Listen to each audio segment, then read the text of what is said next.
Hey folks, how's it going? Today what we're going to do is we're going to take a look at the Victorio Model 250. It's a food strainer. Helps you make pasta sauces, apple sauces, and a bunch of other things. It's easy to use. Today what I'll do is I'll show you all the parts, how to put it together. I'll show you real quick what it looks like in use, and then we'll show you how to clean it up as well. Now I have spent about 48 hours using this in the last 6 or 7 days processing tomatoes. So I'm going to give you a couple of handy tips that should help you out. Stick with me and I'll show you how this works. Okay folks, here are all your components for the Victorio 250. You have your main body component, which is going to clamp onto your work surface. You have your spring, you have your auger, your food auger. Okay. You have a couple of gaskets. You have the actual strainer itself. You have a part that goes on the end so that it spits all the detritus out. You've got your hopper that you're going to put your saucing product into. You've got your little poker. I think that's the technical name for that. And you have your handle. And then this is what guides all of the pulp and the juice to where you want it. So again, give me 1 second here. We'll show you how to set this up.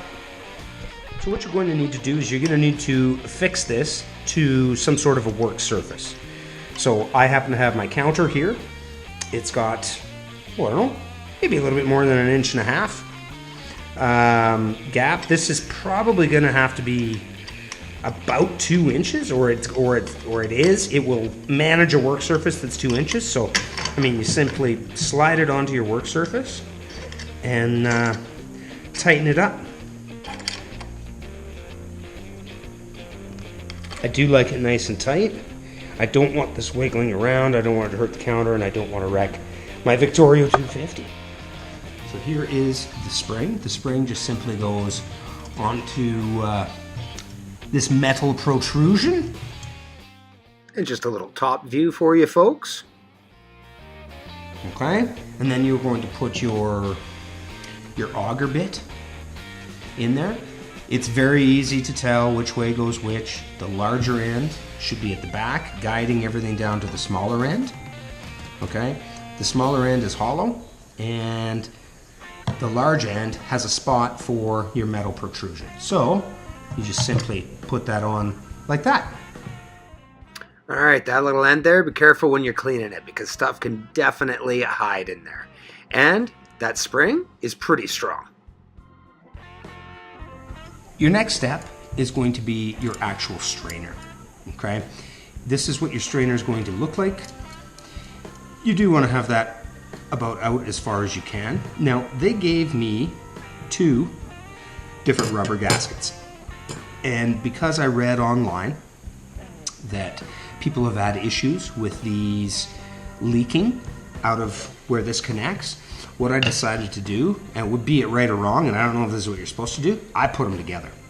So you basically put your gaskets in, or 1 gasket if you want to risk that. Underneath your little screw area here, just make sure that those are down enough so that the screw can come out. And I will now show you how to put this on. Okay, so you have these slowly widening areas of metal, which is what your little locking mechanism is going to turn onto.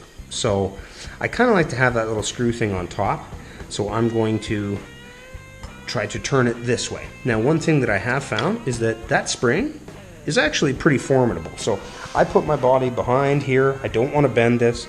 You want to push it on nice and straight.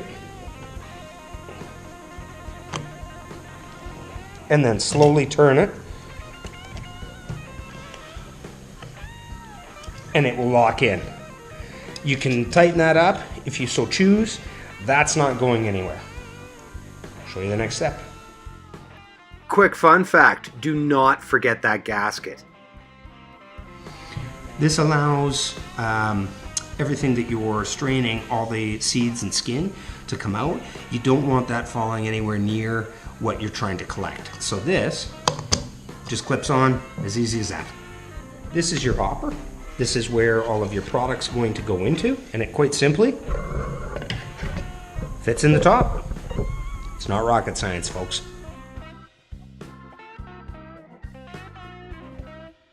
This directs and keeps all of your pulp and your liquids from dripping all over the place. And it's you have one wide side, which is going to go here, and obviously the narrow side is going to go right here.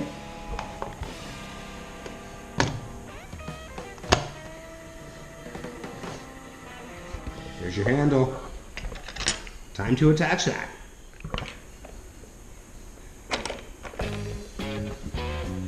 Good to go. So now, the only thing left is your little pokey stick that you use to poke in all of your products.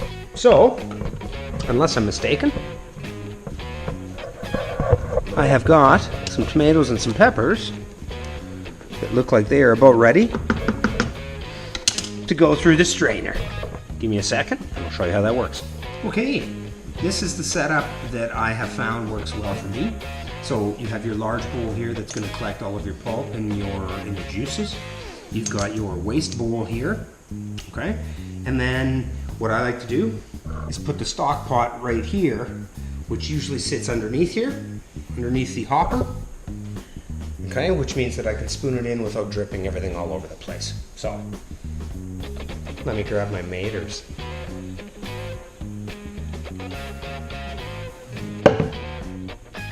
Okay folks, so for this stage here, what I like to do, I mean it is sitting just underneath the rim of the hopper, so I shouldn't be dripping very much, and I've just been using like a small saucepan and ladling it in. Okay, so here we go. Please don't worry about overfilling this, I mean unless you go over the top, but I mean you're not gonna overfill this, so I tend to fill it up to the top.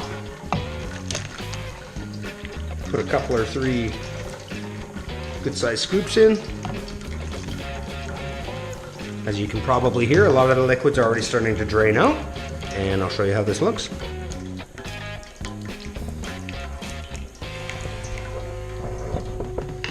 Okay guys, so basically you just start turning the handle and you start pushing in.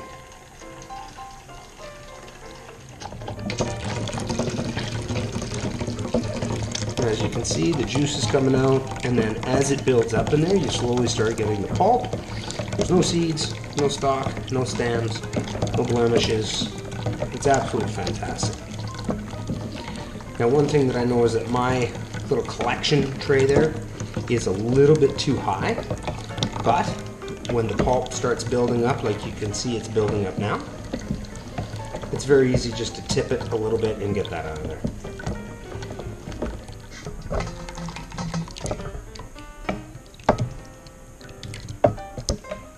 It's smelling good.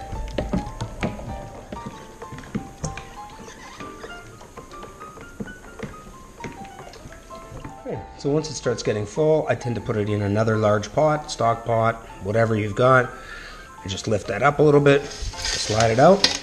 Now this is nice because it'll stay and everything's not leaking all over the place. Winner, winner. Chicken dinner. All right, here's a tip for you. When you're down at the end, your solids are still gonna kind of be coming out, but there's always a lot of liquid in there, which, you know, no big deal. That's not that big of a waste, yada, yada, yada. What I want you to understand is that there will be liquid that still stays in there, and you have to twist this by hand to get it off. I'm not sure if that steam is telling you anything, but that's not very fun to take that off when your little auger is still half full of water. So here's what you do. When you're done, you quite simply take your leavings, your scrap bowl, put it back in the hopper.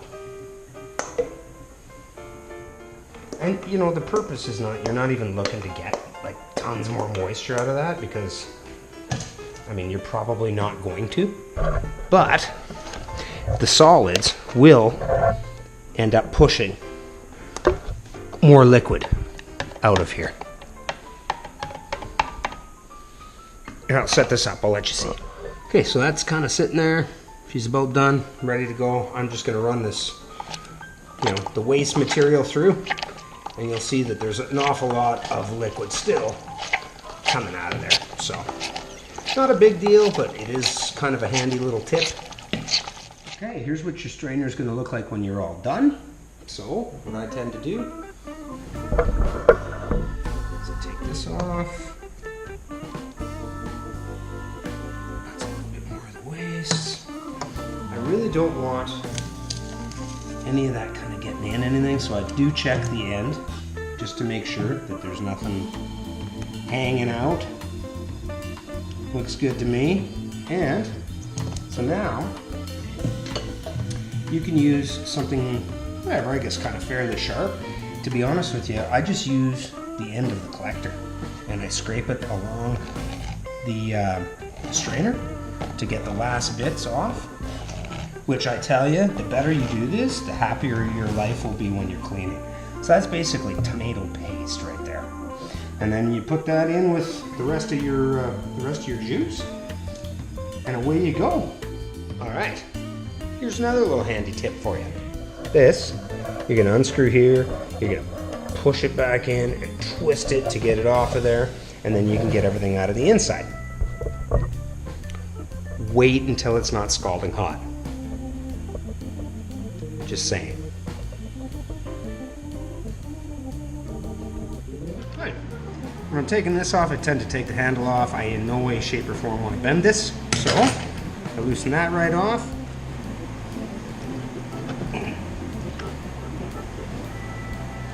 It's very easy once everything's cool, just to run your finger over there, get this all out into your waste bowl, and it's not really waste, to be perfectly honest with you.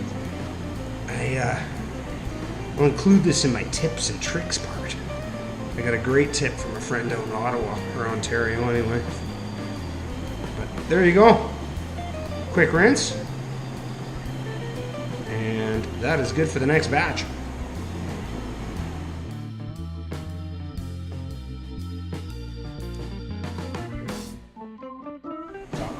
Pretty simple. You've got your auger off. Your spring can go get washed, and then from here, I honestly, you could use a spatula. You could use kind of whatever you like, but I was given a couple of spatulas, 10 of them actually, and they're all on the end of my hands. So I don't know. I get 90% of it out like this. Rinse it and clean it with water, and I don't know. You're pretty good to go. Oh, there's a wee little bit more in there. So there you go. Quick rinse and we're done. I don't know, I hope you guys enjoyed that. There's 6.5 quarts or liters of sauce that I made out of that batch. I'm telling you, that is a handy piece of kit, as some of my friends would say. I recommend it to anyone. If you learned something from that, do me a favor and share this video with somebody that doesn't normally watch me. I'd totally appreciate it. Thanks so much, guys. Love you. Have a great day.